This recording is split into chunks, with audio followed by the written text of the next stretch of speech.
Durban, where several suspects are appearing across the city's courts for cases relating to women or child abuse. Ongoing gender-based violence has been described as a pandemic by President Cyril Ramaphosa, who addressed the nation last night. He said legislative amendments have been prepared around gender-based violence cases, including greater protection for women who are victims of intimate partner violence. Now, our reporter Karinda Jagmohan joins us now to highlight some of the cases before this court. Now, in his speech, Ramaphosa said that the victims of gender-based violence, the women and children, are not just statistics. They have names, they have families, and they have friends.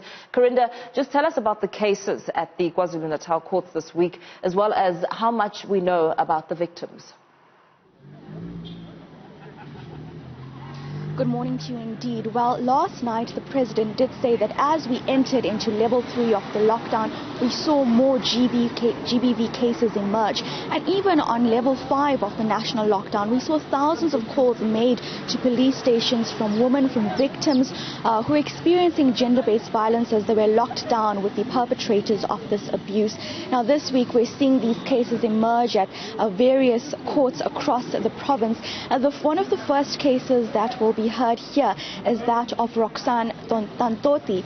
She was a 31-year-old woman who was killed on March 1st, allegedly by her newlywed husband, Denver Marimuthu, who is reportedly having his bail application heard today because of various postponements at the court. Now, we do understand that on March 1st, a Sunday morning, as Roxanne was getting ready for church, we do understand that the landlord of the home that the couple were staying in heard screams coming from the home. As he went further to investigate, he found Roxanne lying in a pool of blood. She had various stab wounds, and at the time the suspect, Denver Marimuthu, had fled the scene. He was later apprehended, and that court process is ongoing. The pair had just been married in December, and at this stage there's no known motive for the murder as yet. But staying with this as well, last night the president, in naming various victims of GBV, spoke about a 6-year-old child who was found in a veld in northern KwaZulu-Natal. This was the body of Alexia Nyamanzao. She was allegedly killed by her mother. Now, we do understand that early this month, her mother, Fungai, had reported that Alexia was kidnapped from her vehicle.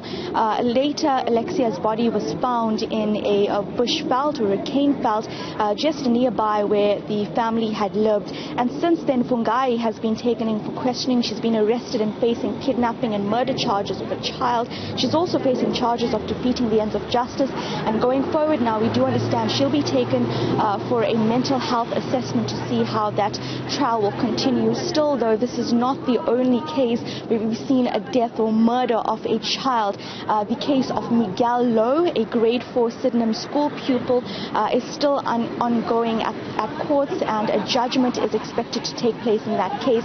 Now, Miguel Lowe was last seen in June 2018 outside his school in the Sydenham area, and he was with a man that he knew, Mohammed Wahid Abraham, a man known to the family.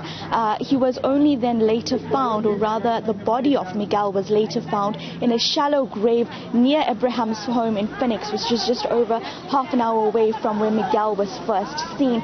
Now, that court process has been ongoing. Judgment is ongoing currently, and we do expect the final judgment to be handed out on Friday.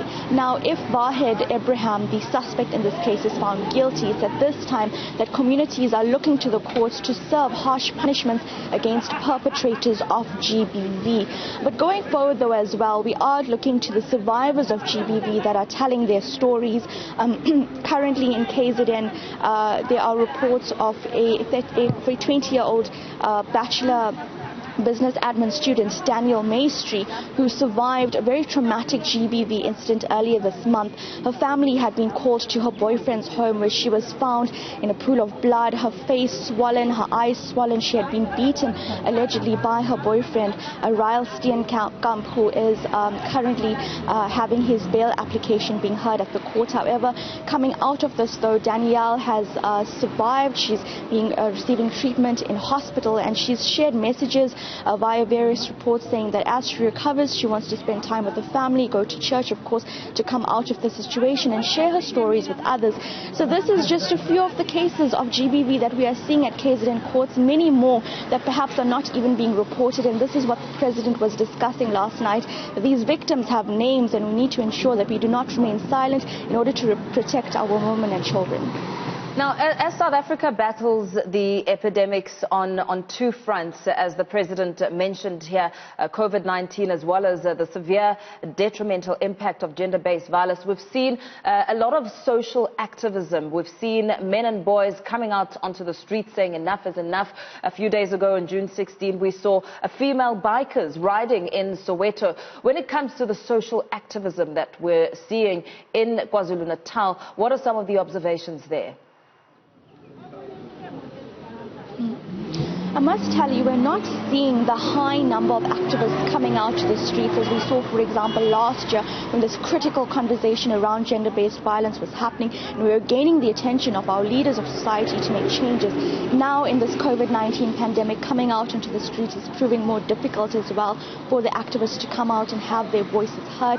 We've not seen major marches happen here in the city of Durban. We have seen those small protests happening outside courts when bail applications of suspects are heard. However, going forward as well, as we go into the winter months, we're not seeing people coming out to have their voices heard and raise their voices in this conversation.